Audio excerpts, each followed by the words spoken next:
বৃষ্টি ভেজা সকালে বা বিকেলে এক কাপ গরম গরম চায়ের সাথে একটু খাস্তা একটু মিষ্টি বিস্কুট হলে কেমন হয় বলুন তো? খুবই ভালো হয়, তাই না?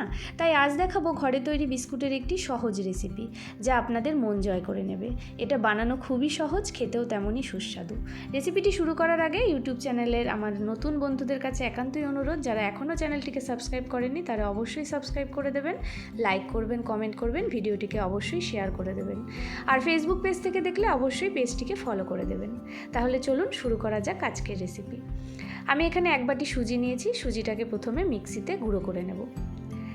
যতটা পরিমাণ সুজি নেবেন তার অর্ধেক পরিমাণ নিতে হবে আটা। এক বাটি সুজি নিয়েছি আর অর্ধেক বাটি নিলাম আটা। আর অর্ধেক বাটি নিতে হবে চিনি। চিনিটাকেও মিক্সিতে গুঁড়ো করে নিতে হবে। তার মধ্যে দিয়ে দিলাম 2 চামচ বেসন আর সামান্য খাবার সোডা আর সামান্য একটু লবণ আর ময়ানের জন্য রিফাইন তেল। আপনারা ঘি দিয়েও ময়ান দিতে পারেন। সব উপকরণ হাত দিয়ে এভাবে ডলে ডলে ভালো করে মিশিয়ে নিতে হবে। আপনারা চাইলে চালনি দিয়ে চেলেও নিতে পারেন, যেন কোনো দানাভাব না থাকে। এইভাবে ভালো করে মিশিয়ে নিয়ে জল দিয়ে ভালো করে মেখে একটা শক্ত ডো তৈরি করে নিতে হবে।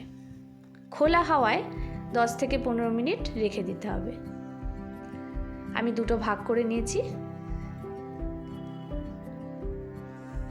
এরপর একটা ভাগ থেকে এইভাবে একটা চাকির উপর লম্বালম্বি এভাবে রোল করে নিতে হবে। হাত দিয়ে ভালো করে সুন্দর করে একটা শেপ দিয়ে তারপর চাকু দিয়ে এভাবে পিস পিস করে কেটে দিতে হবে।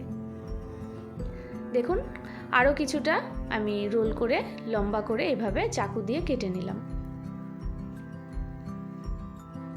প্রতিটা পিস এভাবে তুলে হাতের মধ্যে রেখে একটু চাপ দিয়ে চ্যাপটা করে লম্বা অথবা চৌকো, আপনারা যে যেমন আকার দিতে পছন্দ করবেন সেইভাবে বিস্কুটের শেপ দিয়ে রেডি করে নেব ভাজার জন্য। সবকটা আমার রেডি হয়ে গেছে। রিফাইন তেল গরম করে হালকা একটু গরম হলেই সবকটা বিস্কুট আমি তেলে ছেড়ে দেব। এইভাবে মিডিয়াম আঁচে হালকা হালকা লাল লাল করে ভেজে তুলে নিতে হবে। বন্ধুরা, এই রেসিপিটি কিন্তু খুবই সুন্দর হয়। এই বিস্কুট একবার খেলে আর অন্য বিস্কুট আর খেতে ইচ্ছে করবে না।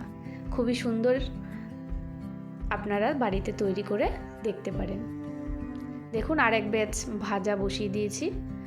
এইভাবে সবগুলো ভেজে নিলেই রেডি হয়ে যাবে আমাদের এই সুস্বাদু বিস্কুট। কেমন লাগলো রেসিপিটি অবশ্যই জানাবেন। দেখা হবে নতুন কোনো রেসিপি নিয়ে। ততক্ষণ পর্যন্ত ভালো থাকবেন সবাই।